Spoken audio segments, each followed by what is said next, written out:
La Tunisie a un nouveau Premier ministre. Âgé de 40 ans, Youssef Chahed entre dans l'histoire comme le plus jeune dirigeant du pays. Il a dû auparavant subir plus de 12 heures d'audition devant les membres du Parlement qui lui ont exposé leurs attentes concernant son gouvernement. Enfin, c'est tard vendredi que Youssef Chahed et sa proposition de composition gouvernementale ont reçu l'approbation finale, avec 167 voix sur un total de 194. Il y a encore quelques semaines, Youssef Chahed n'était qu'un ministre de second rang. Aujourd'hui, il est chargé de faire sortir la Tunisie de la crise économique actuelle. En ce qui concerne notre situation en 2017, si nous ne faisons rien, nous devrons mettre en œuvre des mesures d'austérité, de réduction de nos dépenses de santé et de sécurité sociale, mettre au chômage plusieurs milliers de personnes, augmenter les impôts et mettre un terme à l'investissement dans le développement et les infrastructures. Youssef Chahed espère que son gouvernement d'unité obtiendra suffisamment de soutien pour mener à bien ces mesures radicales. Son cabinet comprend des représentants de plusieurs partis politiques.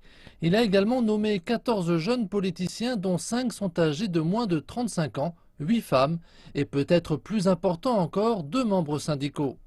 Avant même le vote de confiance, le nouveau chef du gouvernement semblait avoir le soutien politique dont il aura besoin pour diriger la Tunisie. Notre pays a besoin de nous. Nous devons défendre la Tunisie pour protéger la paix et la lutte contre le terrorisme. Nous devons défendre la Tunisie afin que l'économie se développe et crée des emplois. Nous devons nous dresser pour la Tunisie afin de permettre la réussite de la démocratie. Nous devons nous lever pour la Tunisie afin que l'espoir revienne à la jeunesse, à ceux présents dans le pays et à l'étranger, à la classe ouvrière, aux pauvres, à tous les Tunisiens. Mais il semble que cet enthousiasme n'aille pas au-delà des murs du Parlement. À l'extérieur, les habitants ont exprimé des doutes craignant que le gouvernement de Youssef Chahed ne soit pas en mesure de réussir là où d'autres ont échoué. Malheureusement, au cours des 6 dernières années, nous avons eu 7 gouvernements. C'est beaucoup. À chaque fois, nous espérons que le gouvernement va travailler pour les pauvres et les opprimés. Mais en fin de compte, il ne change rien. Il y a beaucoup de confusion dans notre paysage politique. Les politiciens doivent rétablir la confiance et travailler pour répondre aux attentes des Tunisiens, en particulier concernant la stabilité dans la politique et dans nos institutions étatiques.